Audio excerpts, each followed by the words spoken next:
Dans une petite pièce sombre, le bruit sec des sacs qu'on ferme violemment résonne, mêlé aux cris de deux nourrissons. C'est ici, dans cette atmosphère lourde, que le destin de Samuel a basculé.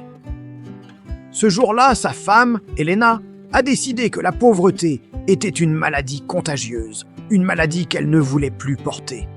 Samuel venait tout juste de perdre son emploi sur les chantiers et Helena, elle, jetait ses dernières affaires dans une valise, prête à fuir cette vie qu'elle méprisait désormais. La voix brisée par le désespoir, Samuel la supplia, pointant du doigt les deux petits berceaux.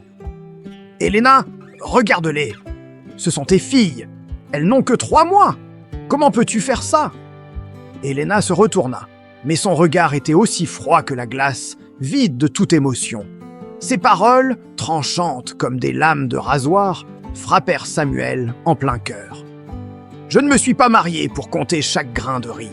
Garde tes filles, Samuel. Fais-en des mendiantes ou des reines, je m'en moque. Pour moi, elles n'existent tout déjà plus. » La porte claqua, un son final et brutal qui emporta avec lui le dernier parfum de leur vie de famille. Le silence qui suivit était assourdissant, seulement perturbé par les pleurs innocents de ses 2 bébés, Zara et Zina. Samuel était seul, abandonné, sans travail, sans argent, mais avec 2 petites vies entre ses mains, Samuel aurait pu sombrer. Il aurait pu se laisser emporter par le désespoir, maudire son sort et abandonner à son tour. Mais en regardant les visages fragiles de Zara et Zina, il a vu non pas un fardeau, mais une promesse. Une promesse de se battre, de survivre, de leur offrir un avenir meilleur, quoi qu'il en coûte.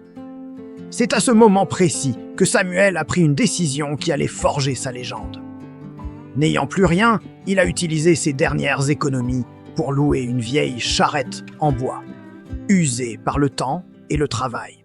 Chaque matin, avant que le soleil ne se lève, il accomplissait le même rituel sacré.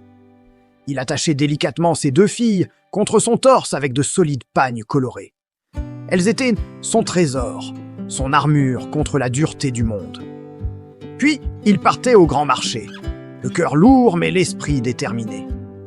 Sous le soleil brûlant d'Afrique, au milieu de la poussière et du bruit incessant, Samuel est devenu une figure connue de tous. L'homme à la charrette et au bébé. Sa tâche était éreintante. Il poussait sa charrette, transportant des sacs de ciment si lourds qu'ils lui cisaillaient les épaules. Des montagnes de farine qui le recouvraient d'une fine poussière blanche, ou encore des régimes de bananes